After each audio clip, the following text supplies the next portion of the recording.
ఏపీలోని మున్సిపాలిటీలో ఆస్తి పన్ను చెల్లింపులపై ప్రభుత్వం ఫోకస్ పెట్టింది. ఇందుకోసం ప్రత్యేక ఏర్పాట్లు చేపట్టింది. ఇవాళ కూడా పన్నుల చెల్లింపు కౌంటర్స్ పనిచేసేలా ఏర్పాట్లు చేసింది.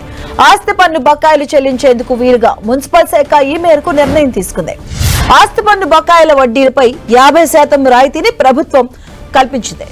ఇక ఇవాల్టి రోజు వరకే పన్ను చెల్లింపు గడువు ఉండడంతో ప్రభుత్వం ప్రత్యేక ఏర్పాట్లు చేపట్టింది. ఉదయం 6 గంటలకు ప్రారంభమైన కౌంటర్లు రాత్రి 9 గంటల వరకు పనిచేయబోతున్నాయి.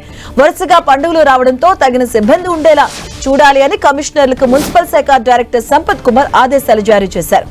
ఆన్లైన్ లోనూ పన్నులు చెల్లించే అవకాశాన్ని కల్పిస్తూ ఏపీ ప్రభుత్వం నిర్ణయం తీసుకుంది.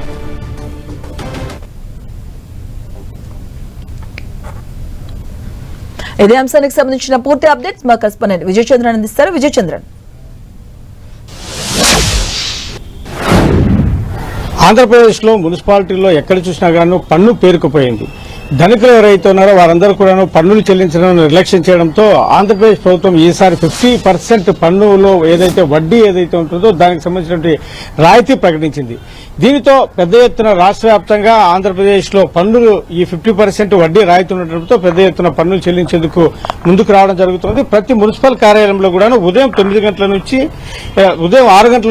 రాత్రి 9 గంటల వరకు ఈ అవకాశం కల్పించడం జరిగింది. దీనితో ఉదయం 9 గంటల నుంచి కూడా కౌంటర్ వద్ద అధికారులు ఉండడం జరిగింది.